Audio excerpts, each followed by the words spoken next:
मी आता काय खुलासे करणार नाही, कारण माझ्यावर वैयक्तिक दबाव आणलेला सध्या आहेच आमच्यावर, मी त्याचा आता खुलासा करू इच्छित नाहीये।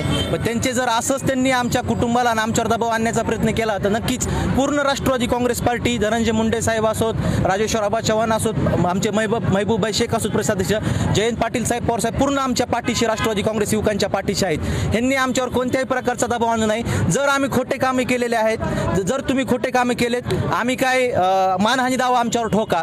जर आम्ही चुकीचं असतो तर आमच्यावर कारवाई करा। तुम्हाला भीतीचं कारण काय आहे याच्यामध्ये मला कळत नाही। मुख्य कार्यधिकारी साहेब आणि त्यांचे सहकारी आमच्यावर कशामुळे दबाव आणतात त्यांनाच माहिती असेल। त्यांच्याकडून काय, त्यांच्या सहकार्याकडून, प्रशासनातल्या अधिकाऱ्याकडून खूप मोठा काहीतरी ह्याच्यात रहस्य दडलंय, त्याच्यामुळेच ते दबाव आणण्याचा प्रयत्न करत आहेत। बनकरांचा प्रकरणात ज्याच्यावर गुन्हा दाखल करण्याचे आदेश आहेत त्याला देखील या ठिकाणी जे कामं आहेत ते दिलेले आहेत, काय तुमची प्रतिक्रिया राहील? आम्ही वैयक्तिक कोणत्या गुत्तेदाराचं व कोणत्या अधिकाऱ्याचं नाव घेऊ इच्छित नाहीत। आम्ही पहिलेच सांगितलं की जे कायद्यानुसार ज्या कंत्राटदार आहेत त्यांच्यावर गुन्हे नोंद करायचे सांगितलेले आहेत, अशांना खूप जणांना कामं देण्यात आलेत। ह्याच्यात काय तेवढाच प्रकार नाही, असे खूप गैरप्रकार झालेले आहेत।